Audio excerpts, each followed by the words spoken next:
साथी।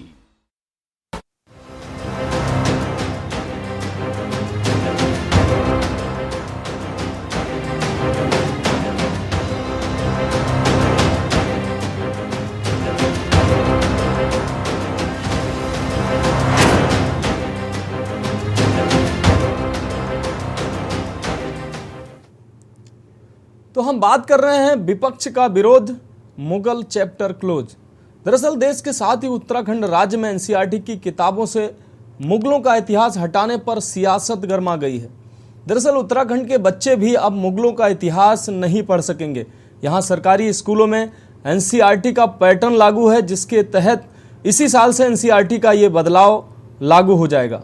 बता दें कि एनसीईआरटी ने आगामी शैक्षणिक सत्र 2023-24 के लिए इतिहास की किताबों से मुगलों का इतिहास हटाने का निर्णय लिया है।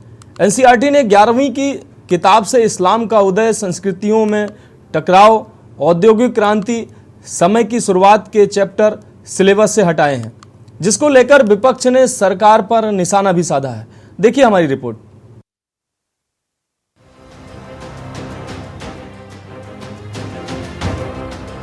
एनसीईआरटी की किताबों से मुगलों का इतिहास हटाने पर उत्तराखंड में सियासत गर्मा गई है। दरअसल उत्तराखंड के बच्चे भी अब मुगलों का इतिहास नहीं पढ़ सकेंगे।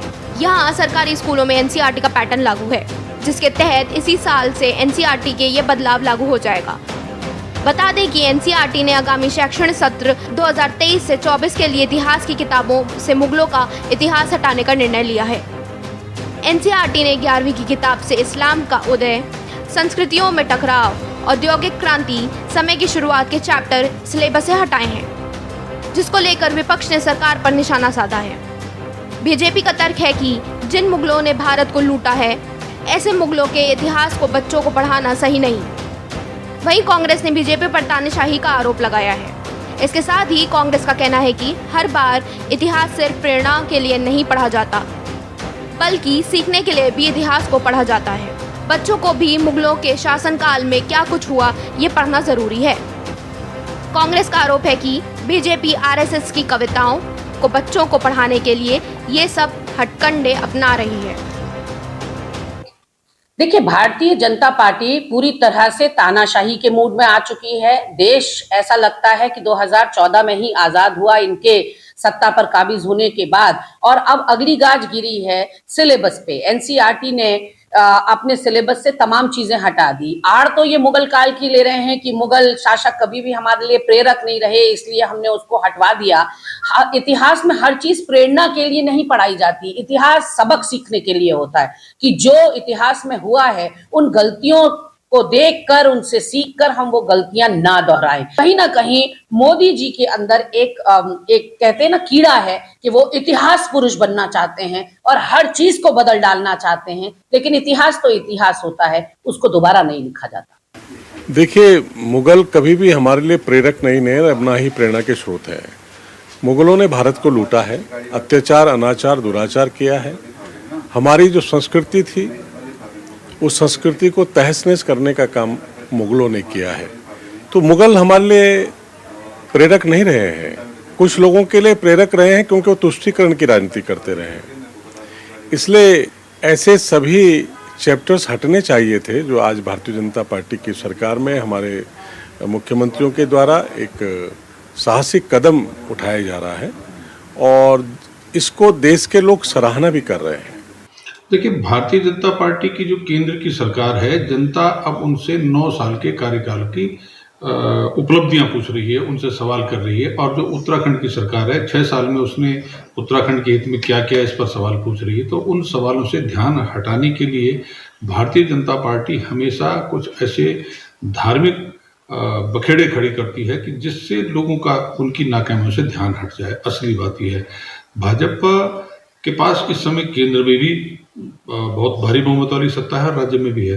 तो इस पर सीधे ये कानून क्यों नहीं ले आते कि साहब इस देश के अंदर मुसलमान के साथ हम ये करने जा रहे हैं। जिस तरीके से राजनीति का सांप्रदायिकरण किया गया है, धर्म के नाम पर राजनीति को बांटा गया है, अब शिक्षा के नाम पे राजनीति को बांटा गया है, अब शिक्षा का भी सांप्रदायिकरण किया जा रहा है। ये सिंपल सी इतनी सी बात है। जिस तरीके से धर्म के नाम पे अगर आप हिंदू मुस्लिम कर दो तो फिर प्रत्याशी कैसा भी हो, धर्म के नाम पर वो आपको वोट कर देगा, भाजपा को मिल दिखा कि इसमें फायदा है।